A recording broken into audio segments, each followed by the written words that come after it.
નમસ્કાર મિત્રો, મની9 ગુજરાતીમાં તમારું સ્વાગત છે. આજે આપણે ચર્ચા કરવી છે બજેટ વિશે. બજેટ આવી રહ્યું છે. બજેટ આજે હવે થોડાક જ દિવસો બચ્યા છે. 1 ફેબ્રુઆરી 2024ના રોજ આપણા નાણામંત્રી નિર્મલા સીતારમણ દ્વારા વચગાળાનું બજેટ જાહેર થવાનું છે. આ વચગાળાનું બજેટ કેમ છે? કારણ કે ચૂંટણી આવી રહી છે.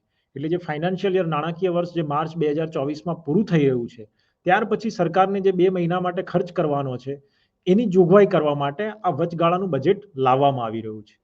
ચૂંટણી પછી જે નવી સરકાર આવશે એ ફૂલ ફ્લેજ બજેટ લઈને આવશે. તો આ વચગાળાનું જે બજેટ છે ચૂંટણી પહેલા આવી રહ્યું છે અને તેના કારણે બજારની અંદર બજેટને લઈને ચર્ચાએ જોર પકડ્યું છે. આ ચર્ચાની સાથે સાથે કેટલીક અફવાઓએ પણ જોર પકડ્યું છે. આ અફવાઓ શું છે અને આ અફવાઓમાંથી કઈ અફવા સાચી પડે એવું લાગી રહ્યું છે અને સરકારે કઈ અફવા વિશે ટિપ્પણી કરી છે એના ઉપર આજે આપણે ચર્ચા કરીશું. તો સૌથી પહેલા વાત કરીએ તો આપણા નાણામંત્રીનું જે વચગાળાનું બજેટ છે એ એમનું પહેલું વચગાળાનું બજેટ છે.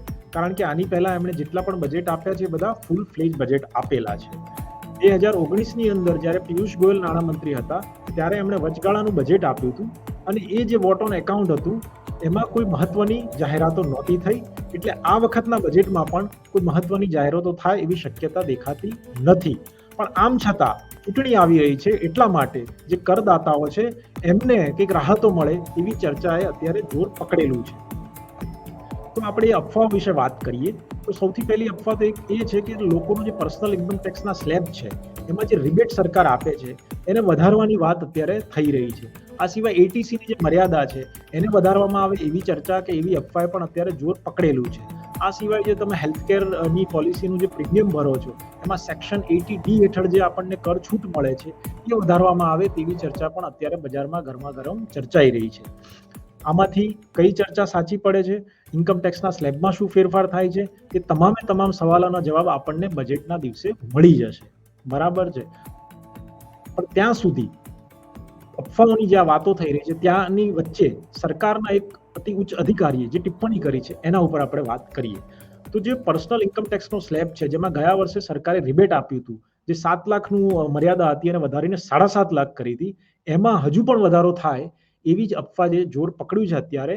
અને એના વિશે સરકારના એક અતિ ઉચ્ચ અધિકારી એવું કીધું છે કે અમારી પાસે આવી કોઈ દરખાસ્ત આવી નથી અને આવો રિબેટમાં કોઈ વધારો કરવાની કે ફેરફાર કરવાની કોઈ વિચારણા પણ ચાલી રહી નથી. એટલે આ અફવાનો છેદ અહીંયા ઉડી જાય છે.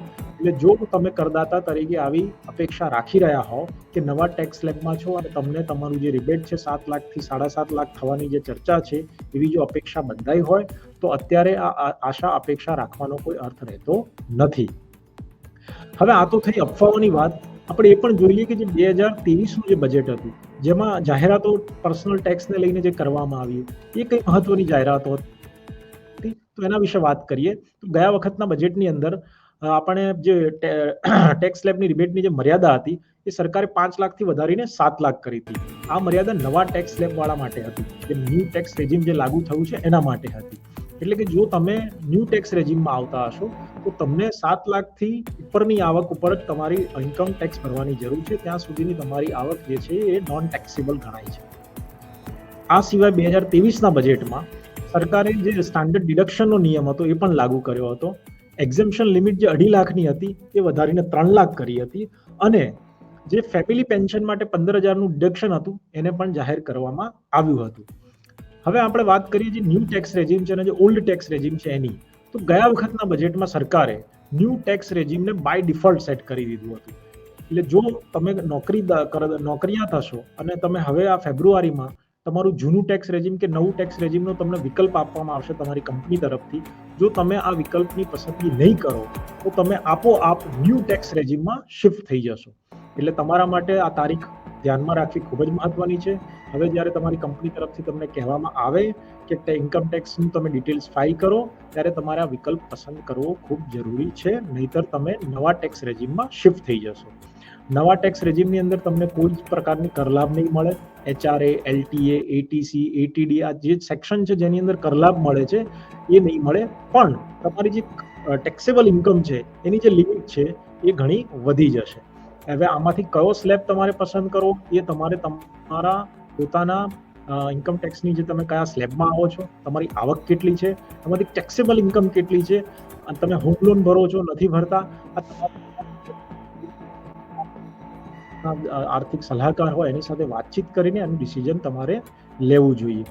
તો આજની ચર્ચામાં આપણે જોયું કે બજેટને લઈને જે અફવાઓએ જોર પકડ્યું છે અને જે ન્યૂ ટેક્સ રેજીમને જૂના ટેક્સ રેજીમની જે વાત છે એને લઈને સરકાર જો કંઈ ફેરફાર કરે છે કે નથી કરતી એ હવે આપણને બજેટના દિવસે ખબર પડશે. તો ત્યાં સુધી આવતીકાલે ફરી મળીશું આવી મહત્વની ચર્ચા સાથે. ત્યાં સુધી જોડાયેલા રહો મની9 સાથે. આભાર.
Thank you.